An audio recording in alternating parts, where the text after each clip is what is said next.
Assalamualaikum warahmatullahi wabarakatuh. Bismillahirrahmanirrahim. Alhamdulillahilladzi arsala rasulahu bil huda wa dinil haqq liyudhhirahu 'ala dini kullih wa kafa billahi syahida. Asyhadu an la ilaha illallah wahdahu la syarikalah wa asyhadu anna Muhammadan abduhu wa rasuluhu la nabiyya ba'dah. Allahumma shalli wa sallim wa barika ala sayyidina Muhammadin wa ala alihi wa sahbihi ajma'in, amma ba'd. Segala puji bagi Allah yang telah melimpahkan rahmat, karunia dan nikmat yang banyak sekali, sehingga kita tidak akan dapat menghitungnya walaupun kita mencoba untuk menghitung. Bersyukur kita kepada Allah Subhanahu wa taala yang telah melimpahkan rahmat dan karunia-Nya. Salawat dan salam atas junjungan Nabi besar Muhammad Sallallahu Alaihi Wasallam beserta keluarga dan para sahabatnya, insya Allah tentunya kepada kita kaum muslimin dan mukminin yang menjalankan sunnahnya. Saudaraku seiman, mudah-mudahan semua kita dalam keadaan sehat walafiat, dalam keadaan iman yang istiqomah. Dalam kesempatan yang berbahagia ini saya akan menyampaikan, kita beri judul materinya adalah panggilan Allah yang menyelamatkan dalam Al-Quran. Pertama, panggilan Allah ini kita lihat.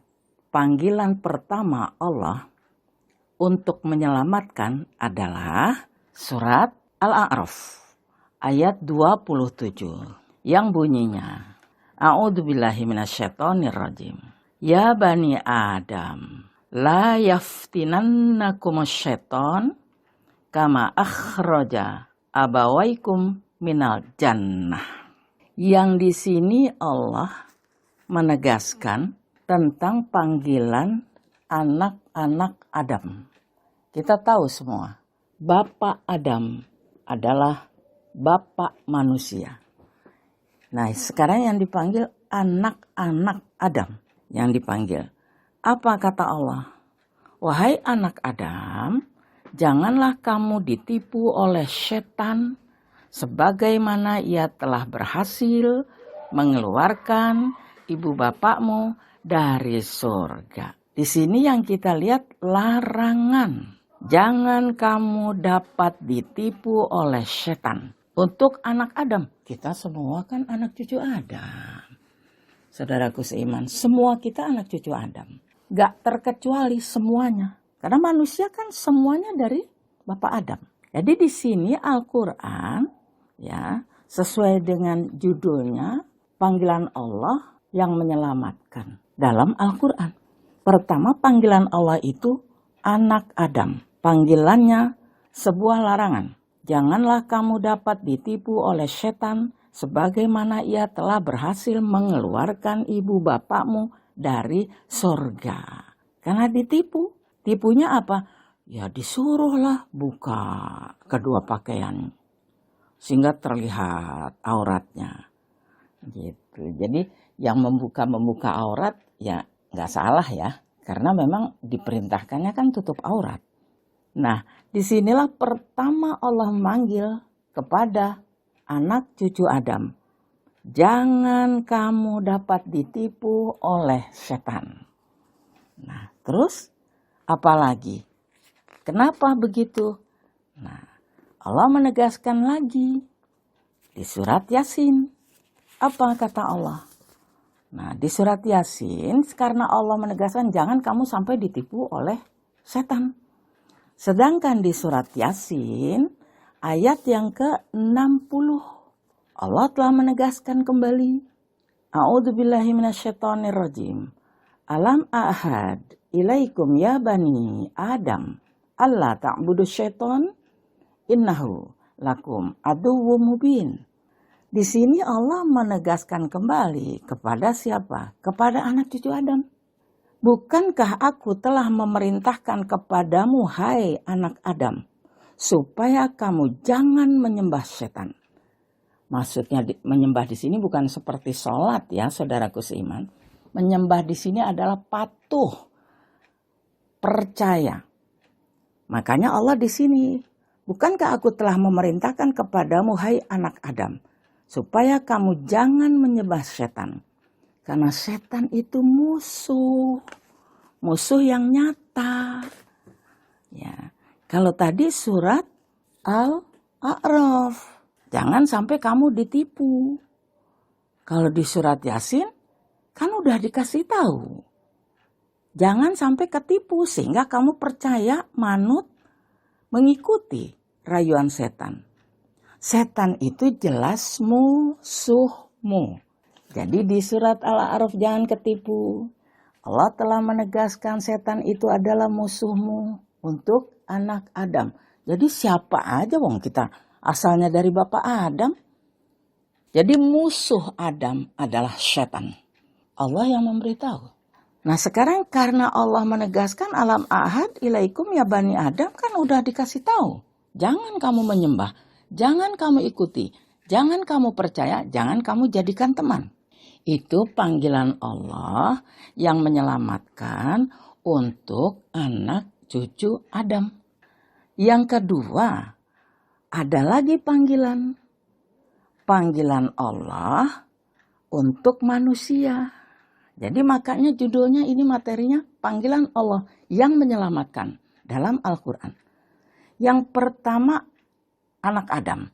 Yang kedua manusia. Nah, manusia ini diabadikan oleh Allah.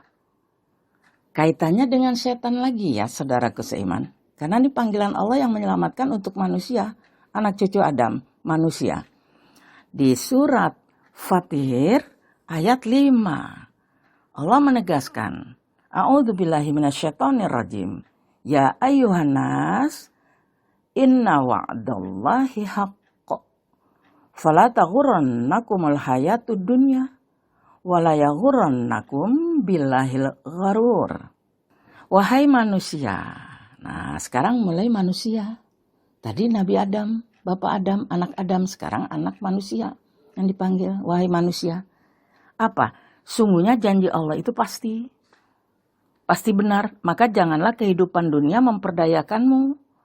Jangan pula kamu diperdayakan oleh penipu yang merayu sehingga kamu menyimpang dari jalan Allah. Jangan kamu tertipu dari menyembah Allah. Terus siapa yang menipu kita ini? Nah, yang menipu manusia itu ayat yang ke-6. Inna syaitana lakum aduun fattakhidhuhu aduwa. Inna ma yada'u hizbahu liyakunu min ashabis sa'ir. Sesungguhnya setan itu adalah musuhmu, maka perlakukanlah ia sebagai musuhmu. Sesungguhnya setan menyeru golongannya agar mereka menjadi penghuni neraka. Jadi panggilan pertama kepada anak-anak Adam. Panggilan yang kedua kepada manusia. Karena setan itu bukan penolong manusia. Ya, setan itu bukan penolong manusia. Jangan sampai kamu disesatkan oleh setan yang menipu dari menyembah Allah. Maka Allah menegaskan di surat Al-Furqan ayat 29. Wa kana syaitanu lil insan khazula. Kata Allah, sesungguhnya ya, tadi kan surat Fatir. Di surat Al-Furqan ayat yang ke-29. Allah menegaskan, setan itu bukan penolong manusia. Mantep ya, Allah menegaskan. Wa kana syaitanu lil insani khazula. Setan itu bukan penolong manusia. Jadi orang-orang yang membaca Al-Quran balik lagi. Kita enggak bisa ya mengikuti jalan-jalan setan. Kita enggak bisa percaya kepada rayuan setan. Karena dipanggil oleh Allah. Tadi kan jangan, ini janji Allah, ini firman Allah, ini wahyu Allah. Jadi benar adanya. Karena dia wahyu Allah. Jadi musuh yang utama sekali buat anak Adam. Sedangkan kita memang semuanya anak cucu Adam. musuh yang paling utama dan pertama untuk anak Adam adalah setan. Karena setan itu bukan penolong manusia. Innahu lakum aduwwum mubin. Setan itu musuh bagi manusia. Jadi jangan salah. Bukan penolong, bukan teman akrab, bukan kawan, bukan. Setan itu adalah musuh. Yang bilang itu yang menciptakan manusia, saudaraku seiman. Yang menciptakan manusia. Bahwa setan itu adalah musuh, itu yang menciptakan kita. Yang memberitahu. Ya. Yang tadi kan surat Al-Furqan. Wa kana syaitanu lil insani khazula. Setan itu, kata Allah, bukan penolong manusia. Bukan penolong manusia. Nah sekarang kita lihat. Kita selalu dipanggil oleh Allah, diingatkan bagaimana orang yang membaca Al-Quran. Sesat. Gak ada orang yang membaca Al-Quran, insya Allah, tidak akan sesat. Karena dia mengikuti petunjuk. Dia mengikuti petunjuk. Fa imma ya'tiyannakum minni huda. Minni huda. Faman tabi'a hudaya fala yadillu wala yashqa. Barang siapa yang mengikuti petunjuk kita Al-Quran. Dia tidak bakal sesat dan tidak akan pula celaka. Surat Thaha ya. Surat Thaha 123. Jadi yang mengikuti petunjuk gak bakalan celaka kata Allah. Gak bakalan sesat. Makanya Allah memanggil manusia nih.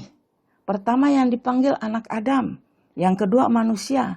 Panggilan yang untuk menyelamatkan. Dan semua panggilan Allah itu adanya di dalam Al-Quran. Gak ada di mana-mana panggilan Allah, adanya di dalam Al-Quran. Nah setelah Allah menegaskan bahwa setan itu musuh manusia, setelah inilah itulah Allah menegaskan. Panggilan, kembali lagi kita kepada materi. Panggilan Allah, panggilan yang menyelamatkan. Sedangkan panggilan yang menyelamatkan dari Allah adanya di Al-Quran. Bagaimana kita tidak membaca Al-Quran? Gimana dong? Kok kita nggak baca Al-Quran? Bagaimana kita tahu jalan itu selamat? Bagaimana juga kita tahu bahwa itu petunjuk dari Allah? Saudaraku seiman, dalam kesempatan yang berbahagia ini, walaupun kita terkurung, terpenjara di dalam rumah, dalam rangka menyelamatkan, ini adalah informasi dan instruksi ya bahwa kita di rumah saja, tapi bukan berarti kita di rumah tidak ada nilai ibadah. Ya, kita harus mendengarkan siraman-siraman rohani tausiah supaya hati kita nggak beku sebagaimana badan. Tubuh kita ya saudaraku seiman, tubuh kita saat ini terpenjara di dalam rumah. Hati nggak boleh terpenjara. Hati kita ini harus bebas, luas. Dan tenang, bebas. Kenapa? Kita karena setiap hari mengingat Allah. Setiap detik kita mengingat Allah. Mengingat Allah lah itu yang membuat kita tidak terpenjara hidup. Walaupun tubuh kita ini sekarang dalam keadaan terpenjara. Nggak boleh kemana-mana gimana? Begitu peraturan harus diikuti, harus dipatuhi. Jadi supaya walaupun badan kita terpenjara, mudah-mudahan hati kita tetap cerah. Karena kita melihat pada kebesaran Allah. Dengan segala kebesaran Allah, bagi Allah mudah. Corona, bagi Allah mudah. Makhluk yang jahat maupun makhluk yang baik, itu ciptaan Allah. Ya, makhluk yang jahat dan yang baik itu ciptaan Allah. Allah menciptakan yang baik dan yang buruk. Makhluk yang buruk juga ciptaan Allah. Makanya Allah sajalah yang tidak berpasangan. Baik pasangannya buruk. Ya. Terus apalagi? Kuat pasangannya lemah. Muda pasangannya tua. Hanya Allah yang tidak berpasangan. lam yalid walam yulad. Dia tidak melahirkan, tidak dilahirkan, dan tidak ada yang sekufu, yang sama dengan Allah. Jadi kita jangan menandingi Allah. Nah, setelah Allah menegaskan tadi kan ya, bahwa setan itu adalah musuh yang nyata dan setan itu bukan penolong manusia. Siapa yang dinasehati? Manusia. Kenapa manusia dinasehati? Allah sayang kepada manusia. Tapi panggilan pertama, ya Bani Adam. Panggilan kedua, ya Ayuhanas. Setelah anak Adam, dia kan manusia. Manusia dipanggil supaya jangan sampai ketipu dengan setan. Masih umum. Adam umum semua. Manusia, semua kita manusia. Anak Adam kan semuanya manusia. Tapi ada panggilan. Ya, ada di sini panggilan setiap individu. Tadi kan jamak, ya, Adam, manusia. Sekarang ada panggilan setiap individu, setiap pribadi. Panggilan setiap pribadi apa? Nah, kita lihat di sini. Di surat Al-Insyiqaq. Ayat yang ke-6. Allah menegaskan, ya ayyuhal insan, innaka kadihun ila rabbika kadahan famulaqih. Di sini Allah menegaskan surat Al-Insyiqaq, wahai manusia, ya, masih manusia lagi. Wahai setiap individu, insan, bukan ya ayuhanas. Manusia, di sini insan, setiap individu. Ya ayuhal insan, setiap individu. Apa kata Allah? Karena di setiap pribadi, innaka kadihun ila rabbika kadahan famulaqih. Wahai setiap individu, wahai setiap diri, sesungguhnya ini sangat pribadi. Kalau manusia kan lain. Ya ayuhanas, ini setiap individu, sungguhnya kamu selalu bekerja keras menuju Tuhanmu. Menuju Tuhan berarti innalillahi wa inna ilaihi raji'un kan? Kamu sedang bekerja keras. Ya, makanya di surat Al-Asr, innal insan, setiap individu, lafi husr. Wahai setiap individu, kamu selalu bekerja keras. Kamu sekarang sedang bekerja keras, OTW, menuju kematian. Maka kamu pasti akan mati. Kamu pasti akan menemui Allah. Ya bertemu Allah, bertemu dengan petugas malaikat-malaikat Allah kan harus mati dulu. Sedangkan manusia tidak sadar bahwa dia sedang bekerja keras, sedang menuju kepada kematian. Setiap insan. Tadi Nas, Adam, Yahyal insan. Dia nggak ngerti itu. Setiap pribadi sedang menuju kematian. Ada yang bekerja keras untuk maksiat. Ada yang bekerja keras dengan beribadat. Tapi semua, setiap diri, setiap individu, dia bekerja keras menuju pada kematian. Terus apa yang kita bawa nih? Apa yang kita bawa? Enggak Nas, tapi enggak Adam, tapi ya ayyuhal insan. Ditekankan setiap individu, setiap pribadi. Nah, apa yang kamu bawa besok? Kamu sedang menuju mati loh, on the way. Sedang menuju mati. Nah, di surat yang lain Allah menegaskan lagi, masih ya ayyuhal insan. Sepertinya ya ayyuhal insan cuma ada 2, tapi ya Bani Adam banyak, ya ayyuhanas banyak. Tapi saya belum lihat juga. Yang saya tahu ya ayyuhal insan, wahai setiap pribadi, ini ada surat Al-Insyiqaq dan surat Al-Infitar. Surat Al-Infitar ayat 6 juga. Allah memanggil setiap individu. A'udzubillahi minasyaitonirrajim. Ya ayyuhal insan ma gharraka birabbikal karim. Tadi kan di surat Fatir, jangan sampai kamu ketipu dari menyembah Allah. Yang menipu kamu itu adalah setan. Jangan kehidupan dunia memperdayakan kamu. Setelah itu tadi surat Al-Insyiqaq, kamu itu sedang menuju kematian loh. Sekarang, padahal kamu dilarang mengikuti setan. Nah di surat Al-Infitar ayat 6, dipanggil lagi, wahai setiap manusia, setiap individu, setiap insan, setiap pribadi, apakah yang telah memperdayakanmu sehingga kamu berbuat dosa terhadap Tuhanmu yang Maha Pemurah? Apa yang menyebabkan kamu jadi berbuat dosa terhadap Tuhanmu? Siapa yang memperdayakan kamu? Lah, siapa lagi? Fala yaghurrannakum billahil gharur. Jangan kamu ditipu oleh penipu.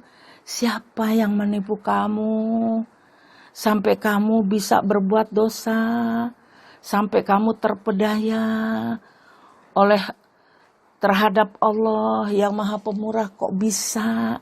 Kamu terpedaya kok bisa? Manusia. Wahai saudaraku seiman, manusia. Allah memanggil untuk menyelamatkan. Panggilan untuk anak Adam. Panggilan untuk manusia.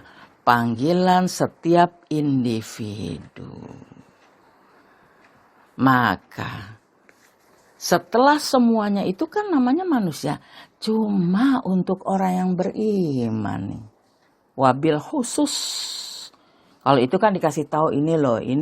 Setan bukan penolong kamu loh. Setan itu memperdayakan kamu loh. Ini loh. Setan itu menipu kamu loh. Tapi sekarang dipanggil panggilan khusus dari Allah. Karena sayangnya Allah kepada manusia yang beriman. Maka Allah memanggil manusia yang beriman nih. Tentang apa? Tentang pertemuannya dengan Allah. Dan sebelum bertemu, dia pasti banyak segala macam rintangan masalah. Yaitu setan. Baru orang yang beriman. Makanya panggilan Allah yang menyelamatkan dalam Al-Quran. Tentunya intinya panggilan Allah ini menyelamatkan buat orang yang beriman. Yang beriman tadi bahwa anak Adam jangan kamu ketipu sebagaimana orang tua kamu telah ditipu. Surat Yasin, alam ahad ilaikum ya bani Adam, alla ta'budu syaiton. Surat Fatir juga semua. Nah di sini ada panggilan khusus karena sayangnya Allah kepada manusia. Maka Allah memanggil manusia yang beriman. Apa kata Allah untuk manusia yang beriman? Coba kita lihat surat An-Nur. Ya, surat An-Nur. Allah memanggil. A'udzubillahi minasyaitonirrajim. Surat An-Nur ayat 21. Ini khusus untuk orang yang beriman. Yang beriman kepada Allah, yang beriman kepada hari akhir, yang beriman kepada Al-Quran, yang beriman kepada malaikat, yang beriman kepada Rasulullah. Dipanggil, ya ayyuhalladzina amanu, la tattabi'u khutuwatis syaiton. Wa may yattabi' khutuwatis syaiton fa innahu ya'muru bil fahsya'i wal munkar. Walaula fadlullahi alaikum wa rahmatuh ma zaka minkum min ahadin abada. Walakinnallaha yuzakki may yasha' wallahu sami'un alim. Ayat ini penyelamat spesial buat orang-orang yang beriman. Karena orang yang beriman itu orang-orang yang mau rela diatur. Orang yang beriman itu pasti dapat pertolongan Allah dunia dan akhirat. Karena dia mau memenuhi panggilan keimanan. Maka dari itu saudaraku seiman, walaupun kita di rumah, tapi iman kita ini kan up and down. Ya, iman kita ini kan turun naik. Jadi kita harus terus disiram iman kita biar dia tumbuh, biar dia istiqomah. Iman kita ini turun naik. Kadang-kadang kita lagi gerah kan di rumah terus. Depan belakang tempat tidur kan gerah kan, bolak-balik. Karena ini manusia, kita biasanya leluasa. Tapi sekarang kita terpaksa karena peraturan. Nah, yang kita harapkan mudah-mudahan corona dimusnahkan di bumi Indonesia khususnya ya. Mudah-mudahan. Dan mudah-mudahan kita nggak terpenjara lagi dengan datangnya bulan yang mulia Ramadan yang kita nanti-nantikan. Mudah-mudahan. Kan wa ila rabbika farghab. Mudah-mudahan kita semua orang yang menyembah Allah. Mudah-mudahan ya Allah. Mudah-mudahan. Ya kan pemerintah bisa aja diundur lagi, dimajukan lagi. Kan bisa aja kan. Tapi Allah itu kan mempunyai kekuasaan. Kekuasaan Allah nggak bisa ditandingi dengan ilmu apapun. Kita nggak ngerti. Kalau ibarat bahasa sananya dilala kersaning Allah. Kan bisa terjadi. Karena Allah berkuasa segala sesuatu. Bagi Allah corona kecil. Wa kana dzalika 'alallahi yasira. Kecil itu kan juga Allah yang mengizinkan. Kalau Allah mencabut untuk menghanguskan dan memusnahkan, why not? Kenapa enggak? Ya. Nah, jadi kita lihat lagi. Di sini surat An-Nur ayat 21 menegaskan wahai orang yang beriman. Baru di sini dinasihati sama Allah. Makanya panggilan Allah yang menyelamatkan dalam Al-Quran. Menyelamatkan siapa? Orang yang spesial beriman kepadanya. Wahai orang yang beriman, jangan kamu ngikuti bujukan setan. Jangan. Dipanggil, dilarang. Terus diberitahu barang siapa yang mengikuti bujukan setan, maka sesungguhnya setan itu mendorong berbuat pekerjaan keji dan mungkar.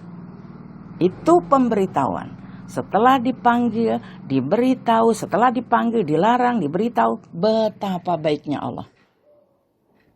Masya Allah, betapa baiknya Allah. Subhanallah. Ya jangan. Setan itu mendorong berbuat pekerjaan keji dan mungkar. Sekiranya tidaklah karena karunia Allah dan rahmatnya kepada kamu sekalian. Nah ini ya saudaraku seiman. Kalau tidak karena karunia dan rahmat Allah kepada kamu sekalian. Niscaya tidak ada seorang pun dari kamu yang bersih dari dosa selama-lamanya. Tapi Allah membersihkan siapa yang dikehendaki dan Allah mendengar dan mengetahui. Oh, jadi orang-orang yang beriman, Allah berjanji akan diselamatkan. Berbahagialah orang yang beriman. Tapi berimannya juga orang beriman yang percaya kepada Allah. Bukan beriman pengakuan, no action. Orang yang beriman itu orang yang percaya kepada Allah. Setelah percaya dia hijrah. Ada perubahan, bukan percaya doang. Jadi kalau tidak karena karunia dan rahmat Allah, gak ada yang bersih dari dosa selama-lamanya. Tapi Allah membersihkan dosa itu kepada siapa yang Dia kehendaki. Disinilah yang kita harapkan. Orang-orang yang beriman pasti akan ditolong sama Allah. Cuma kadar keimanannya ya saudaraku seiman. Kadar keimanannya itu seberapa persen. Itu Allah yang tahu. Tapi kalau menurut pandangan Allah itu dia beriman, diterima imannya, pasti ditolong sama Allah. Ya pasti ditolong. Nah kita ini di Indonesia kalau kita orang beriman banyak, pasti pertolongan Allah datang. Malaikat-malaikat Allah turun ke bumi untuk menghapus dan memusnahkan, menghancurkan, menghanguskan corona, wabah di Indonesia. Kan saya tadi bilang, bagi Allah itu mudah sekali. Ya, jadi yang menyebabkan kita itu besok masuk surga adalah panggilan Allah untuk orang yang beriman, panggilan yang menyelamatkan. Kenapa diselamatkan? Karena Allah membersihkan. Kenapa dibersihkan? Kita mendengar Al-Quran, setelah itu kita mendengar, kita berpikir. Habis berpikir kita merasakan di dada ini ada perasaan takut. Setelah takut, action. Bukan takut doang. Tapi nggak ada no action, nggak bisa. Kalau takut harus action lah. Masa ngomong doang? Jadi orang beriman dilarang mengikuti langkah setan. Karena setan itu menyuruh kamu berbuat keji dan mungkar. Kalau tidak karena rahmat dan karunia Allah, Masya Allah, kamu gak ada yang bersih dari dosa. Jadi kita jangan sok bersih lah Bu ya. Ibadah seperti apapun, kalau Allah tidak membersihkan, alat pembersih hati adalah Al-Quran. Tombok hati Al-Quran. Nah kita lihat lagi ini terakhir, surat An-Nisa ayat 83 ujungnya. Ya, di ayat 83 An-Nisa, a'udzubillahi minasyaitonirrajim. Walaula fadlullahi alaikum warahmatuh. Lattaba'tumus syaitona illa qalila. Setan lagi. Ya. Kata Allah di ayat 83 ujung, kalau sekiranya tidaklah karena karunia dan rahmat Allah kepadamu, niscaya kamu akan mengikuti setan. Kecuali segolongan kecil daripadamu. Nah, mudah-mudahan kita termasuk segolongan kecil yang diselamatkan oleh Allah dari segala bujukan rayuan setan. Nah, saudaraku seiman, inilah yang saya sampaikan. Ya, mudah-mudahan kita mengetahui di hati, di dada ini ada suara kebenaran. Ada suara kebatilan. Suara kebenaran adalah Allah, suara kebatilan adalah setan. Sekarang suara kebenaran dengan suara kebatilan itu berapa persen? Kalau tingginya kebenaran, maka suara kebatilan itu lemah, gak berkuasa. Maka dari itu, walaupun kita di rumah, kita menuntut ilmu, gak masalah harus di rumah. Tapi kita butuh siraman, ya, butuh pencerahan rohani. Jadi kita insya Allah selama kita di rumah, kita tidak menyia-nyiakan waktu. Waktu yang telah berlalu tidak akan kembali. Nah, jadi intinya di sini, ya, kalau kita ngambil kesimpulannya, panggilan Allah yang menyelamatkan dalam Al-Quran adalah panggilan buat orang-orang yang percaya. Buat orang-orang yang beriman. Kenapa Allah menyelamatkan orang beriman? Itu udah janji Allah. Jadi yang menyebabkan kita selamat, besok kita masuk surga, itu adalah karena karunia dan rahmat Allah. Bukan karena kita ahli tafsir, ahli hadis, penceramah kondang, orang-orang yang apalah ya, banyak ibadahnya. Tapi yang masuk surga besok adalah orang-orang yang mendapat rahmat dan karunia Allah. Tapi rahmat itu kan pertamanya itu kan beriman. Bagaimana dapat rahmat? Orang dia nggak percaya. Dan itu udah menjadi satu ketetapan dari Allah. Kita nggak bisa mengingkari. Inna lanansuru rusulana waladina amanu fil hayati dunya wa yauma yaqumul ashhad. Ayat 51. Al-Mu'min atau Al-Ghafir. Ayatnya 51. Allah pasti akan menolong. Pertama, Rasul. Karena Rasul menyampaikan kebenaran firman Allah. Yang kedua, orang yang beriman. Apa yang disampaikan Rasulullah, dia percaya. Kapan ditolongnya? Dalam kehidupan dunia ini ditolong sama Allah. Dan pada waktu para saksi berdiri, akhirat besok. Kita kan besok pulang kampung. Arus mudik. Kita semua sekarang sedang arus mudik. Tapi sayangnya nggak balik. Ya. Nah, saudaraku yang seiman, inilah yang dapat saya sampaikan. Panggilan Allah yang menyelamatkan dalam Al-Quran. Tapi sayangnya yang diselamatkan Allah adalah orang yang mendapat rahmat dan karunia. Orang yang mendapat rahmat dan karunia dari Allah, pertama yang dia harus miliki iman kepada Allah dan Al-Quran. Nah, kebenaran hanya datangnya dari Allah. Andai kata ada yang salah, kurang-kurang fasih, kurang-kurang makhraj, saya mohon maaf yang sebesar-besarnya. Kita manusia nggak ada yang sempurna. Kesempurnaan hanya milik Allah Subhanahu wa Ta'ala. Akhirnya, wabillahi taufiq wal hidayah. Assalamualaikum warahmatullahi wabarakatuh.